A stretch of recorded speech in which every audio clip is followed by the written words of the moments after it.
Okay, so let's answer this past board problem in HPG, specifically sa hydraulics, under the topic 3 reservoir problems. So, ayun, labasin din to. So, ayan. So, given the following data for the 3 reservoirs shown, so ayan, given elevation. May mga case, maraming case tayo dito sa pag-solve ng reservoir problems. Una yung given elevation. Pangalawa, yung given naman yung isang discharge, then find mo yung elevation. So, attach ko na lang yung video for that. Nagawan ko na yan. Ayan. Then, ayan. So, given the length and the diameter, the size of the pipes to determine the flow for all pipes, for the all lines. Ayan. So, given the roughness coefficient, so ibig sabihin, we're going to use Manning's formula for the head loss. Ano nga ulit yun? Tanda pa ba? Kabisado na ba? Mnemonics ba kayo dun? O kasi wala eh. Tanda ko lang na, oops, kapal. It's too much. Wait. HF, diba? That's what? 10.29. Mga October 29. October nga. November, December. Tama. 10.29 n squared L Q squared over diameter to the 16/3. Diba? Dali lang din naman kabisaduhin. So, yun. So, determine the flow. Okay. So, una, obviously, nasa pinakamataas A. Ibig sabihin, yun na. It gives yung reservoir A donates.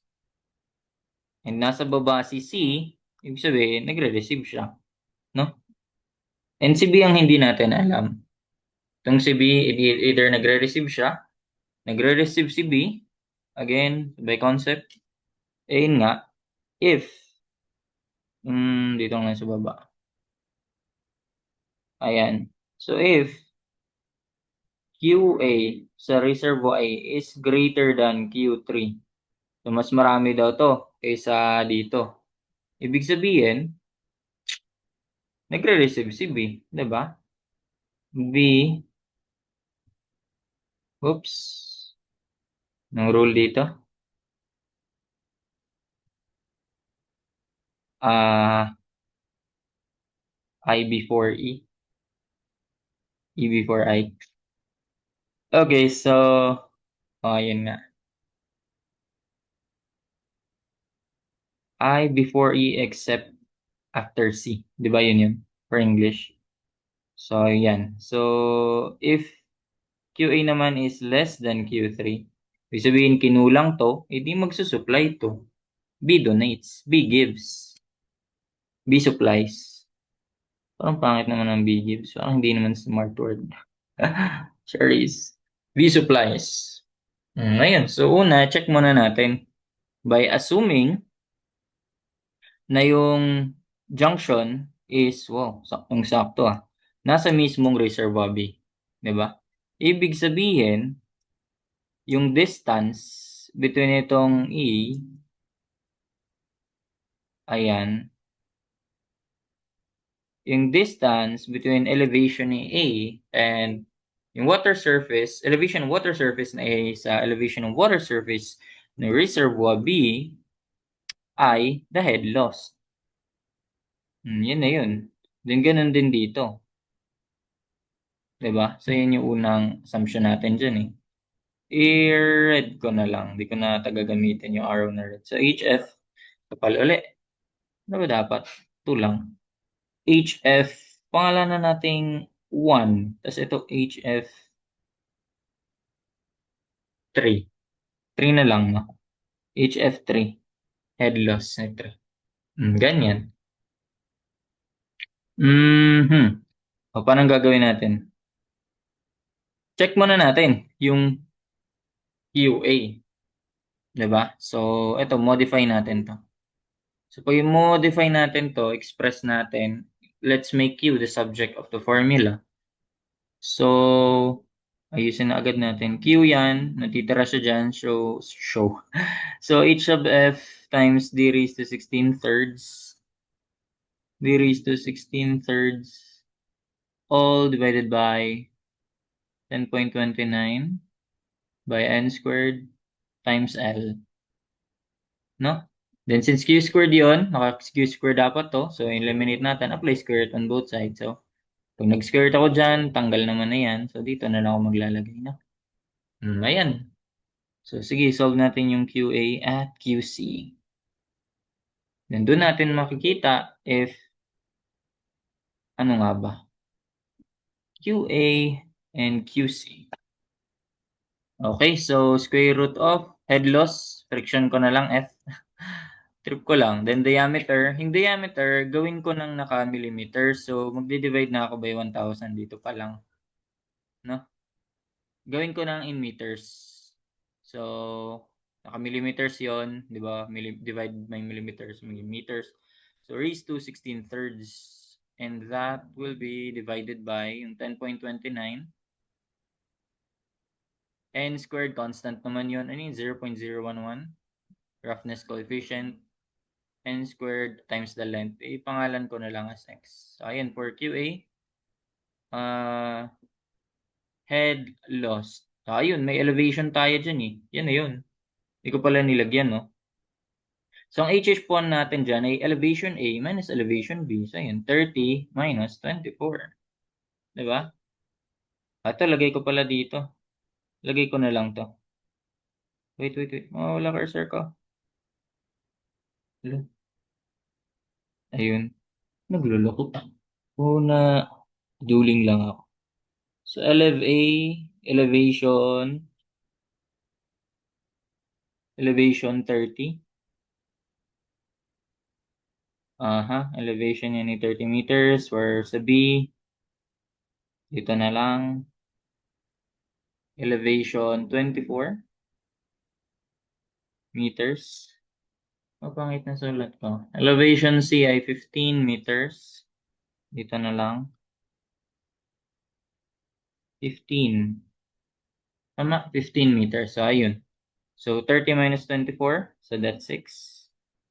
Then, eto, 24 minus 15. Ano yun? 9. Tama.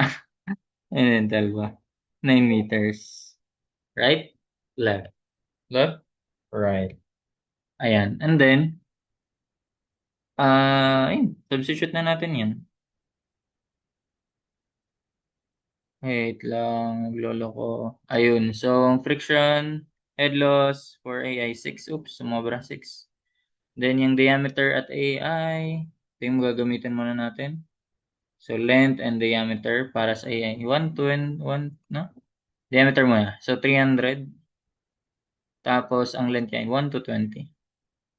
Then, wala. 0.0. Sulat na lang natin.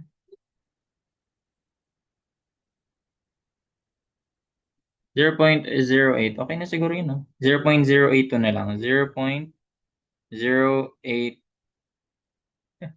0.802. 0.0802 cubic meters. Qmex. O, ibang term dun, Qmex. Cubic meter per second. Minsan yun yung sinusulat eh. Okay, baka may encounter kayong ganun. Then, sunod, 9. Tapos, ang diameter ay, oops, not that one, but yung sa baba. Not this one, but this one. Yung sa C, 1.5 and 150. Okay, so 1.5, 150 muna pala for the diameter. Then, the length ay 1,500. So, well, obviously, that's greater than, yung QA rather is greater than QC. 0.0139. 0.0139. So, ayun. Cubic meters per second or Qmex. And ganito talaga. Na familiar kayo, na-encounter nyo na yan, Qmex. Hangas na. Hinabaan pa. Ito, 3 characters lang. M cube tapos S. Wala lang. Share ko lang. So, ayan. QA is greater than QC. And therefore, B gives. Di ba? B supplies. Tama, QA is greater than, oh no, B receives. QA is greater than QC. So B receives. Ayan. Okay. And then, ano sunod na dyan? O, kapag ganyan, aangat na natin to. Oops, madadali ba lahat? Okay, okay, okay. Ilak ko lang to. So, ayun. Ito, aangat na tong, ano niya, injunction. So, ilagay natin yan directly. Ayusin ko lang to.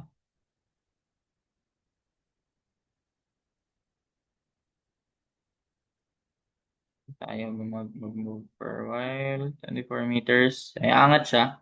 Then, ito yun. Dito na natin itatapat yan. Wait, wait, wait. Ito. Dito yung intersection nila. Oh, gitna ba? Ayan. Diyan natin nilalagay. Mababago na to. Ang galing ko na lang. Ayan. Sige, ulitin ko lahat.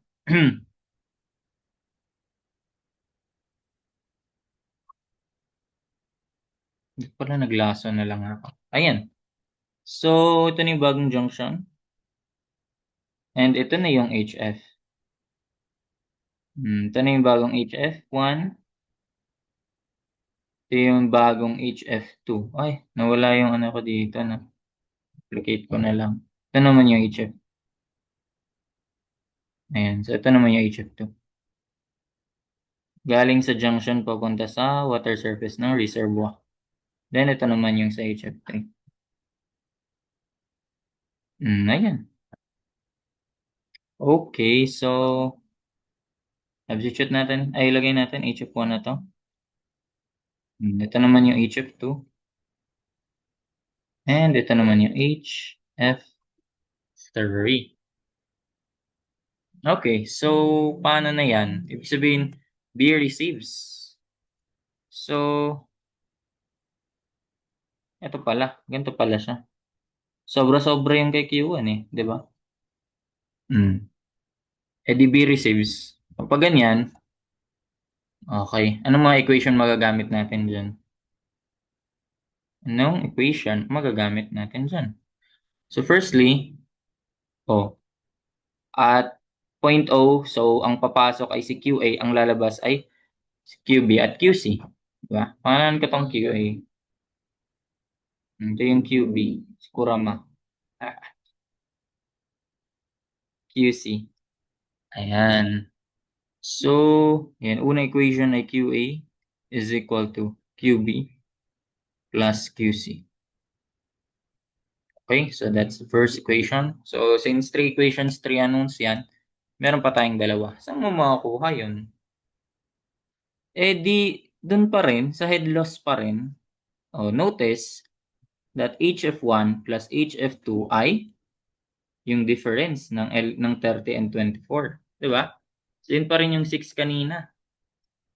Ayun. So, HF1 plus HF2 is equal to what?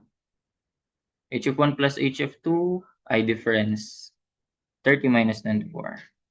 Lagay ko na lang. As is. Para makita kung paano siya Then, lagawa natin yan ng Caltech and yung general form niya. Okay, then sunod ay, ano pa ang sunod natin? Maganda in terms of HF1 pa rin tayo. So, HF1 plus HF3. HF1 plus HF3. Do pwede rin namang HF3 minus HF2. Okay, para sa naman yun. Redundant na kasi yan. Kasi dalawa na lang naman kailangan mo. Eh, ang gusto kong ma-solve is yung in terms of QA. Okay, uunahin ko yung isolve. Kaya si HF1 yung may HF1 gagamitin ko. So h of 1 plus h of 3 is yung difference, 30 minus 15. No? Tama? Nasaan yun? H of 1 plus h of 3. Ayun. Okay, wait. H of 1, HF1 plus HF3. That is equal to h of 1 plus h of 3. Ay, difference, 30 minus 15. Which is also 15. Lapis madu. Okay, so next, i-express natin yung mga head loss in terms of discharge. So, modify natin yung equation. Actually, no need to modify na pala kasi ito na yan. Gagawin mo lang yung constant K. Di ba? Gagawin mo yung constant K. Di ba ganyan yung ginagawa rin? So, HF is equal to K times Q squared. O, kaya ganyan. Constant kasi yan eh. Unless, hinahanapan ka na nandyan. So, yun. So, for HF1, store ko sa A na lang. So, ganun. So, itong K, gagawin ko yung ABC para sa HF1, HF2, HF3. O, paano yan? So, for HF1, store ko sa A, then Q squared. Q1 squared rather. Q1 yan, di ba? Ay, QA pala. Sige, para consistent tayo. O, QA squared. Saan ba nagamit yung 1? Hindi pa ba? Okay, hindi pa naman. O, sunod, HF2. O, yun yun. Store naman natin sa B. Yun yung constant. Ginagawa ko lang ganyan. QB squared. That is equal to 36 minus 24. Ay, 30 minus 24. That's a 6. And then HF1 ulit. QA tas QA squared. Plus HF3. So, store ko sa C. Then QC squared is equal to 30 minus 15. That is 15. Oh, and then, express lang natin. Si QB, since gusto natin i-solve si QA, so QB express natin in terms of A. Then QC express natin in terms of A din. So that's the reason why pinili ko yung HF1 kanina. Pwede rin namang HF2, pero si QB una masasolve mo. Pwede rin naman. Ikaw na bahala. So for QB, express ko in terms of QA. So si QB, okay, QB is equal to, alam kong naka-square yan. Sige, lagay ko na nga lang. QB squared, so that will be 6. Then lipat yung AQA, AQA, AQA squared, then divided by nasa B. Since naka-square yan, apply ako square root on both sides, so matatanggal na yung square sa kabila. Dito magkaka-square root. Ganon din sa kabila. So, paano yan? Ito naman ay QC. Expressed in terms of QA, that will be 15 minus A. AQA squared all over C. Then, same sa ginawa, apply square root. Ayun, pwede mo nang magamit yan. That will be QA is equal to, yung QB. Papalitan lang natin to. Oops. Papalitan lang natin to. Yung QB, papalitan natin ito. Ay, ba? Kaya naman. Ayan, yun yung QB. Plus QC. Plus QC. Ito naman yun. Paano yung general form yan? Yung 15 at 6, yung 15 at, ayan. Yung 6 at 15, paano nakuha yung 6 again? Elevation A minus elevation B. Ganun. Pwede ko ba, sige na nga, susunod na lang. Sige, sulat ko na lang ulit. Sige, this is for the general form na. So, QA or yan ako na, pang-caltech ko na. No? Gawin ko na siyang naka-caltech na form. Wait, nawalan naman. Lolo ko to ah. So, yung X, yan yung kapangalanan kong QA. Okay. And then, yan, equal na siya sa, or ganito, unahin ko yung QA. QA, yan, isa-store ko yan sa X. And that is equal to, ayan, express ko na to, na Caltech, yung mismo isusulat sa Caltech. So, ang una, ang 6, paano ko nakuha yung 6? Elevation yun ng, ayan, elevation ng A minus B. O, sulat natin, elev A minus elev B.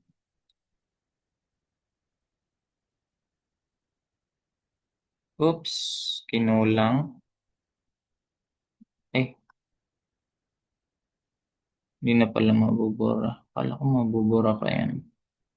Ayan, elev A minus elev B minus, store natin sa A, then QA squared. Copyhin ko na nga lang yun mamaya. Tamad na isulat uli. And divided by B. Then, copyhin ko na lang. Duplicate. Lagay natin dito. So, yan naman pag positive. Elev. Ano naman yun? Paano nakuha yung 15? So, that's elev A. Tama? Elev A minus elev C. Ganun. Elev A minus elev C. Then, ito, madidivide mo lang to ng C. Yun lang papalitan. Ba't ka di mo dinara yung A din? Elev A minus elev C over elev C. Oh, ayan. Kaya na yan. Actually, pwede na nga yan. Oh. Mhm. Sige. Pwede mo na yung isulat. Kamo, calcu.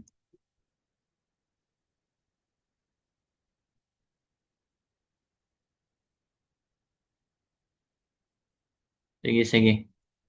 Kaya ba yan? Ganito na. Gawin na natin agad.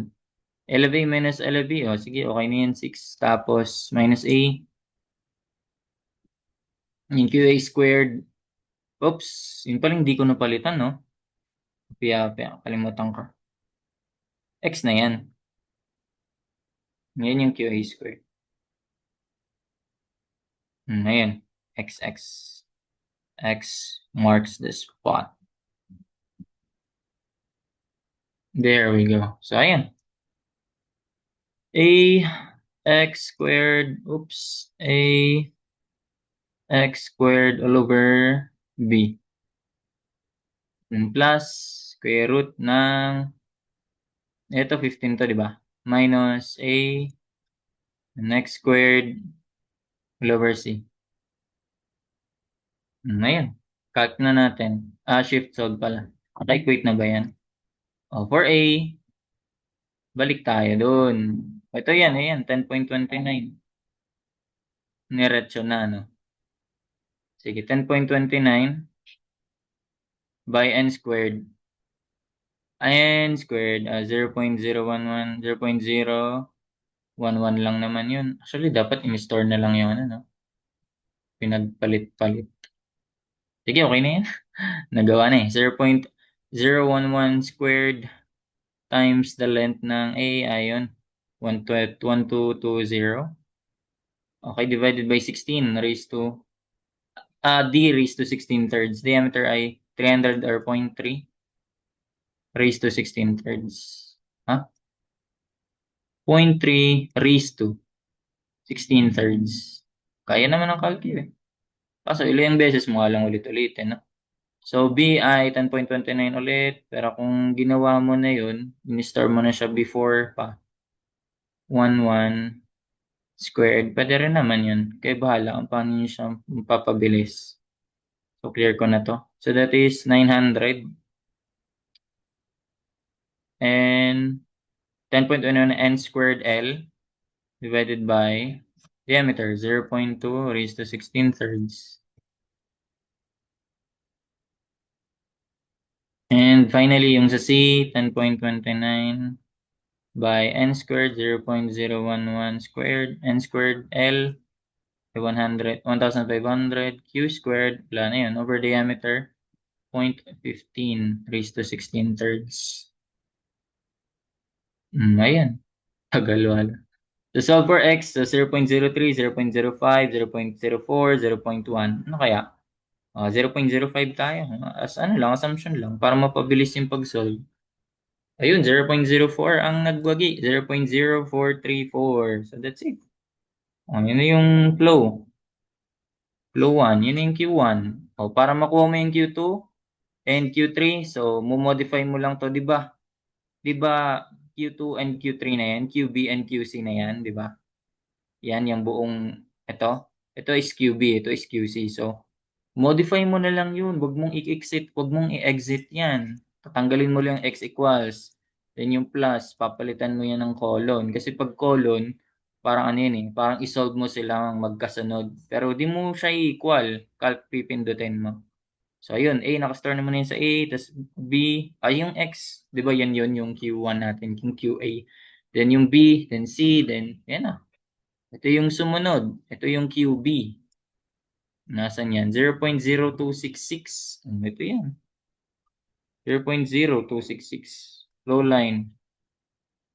And finally, 0.0169. Ayun. Nagkaano lang. Katalo lang sa ilang digit yan. Ones, tens, hundreds, thousands. 10,000s place. Ones, tens, hundreds, thousands. 10,000s nga. So, ayun. Ayun siya. Kapag be receives. So, ano, problem naman tayo kapag BI magsusupply. So, may mo-modify lang konti dito sa formula natin, pero sige, derive na lang din natin yan pag may sample problem na gano'n. Okay, and that's it. That's it for this problem. Ayun, hope you learned something. Thank you.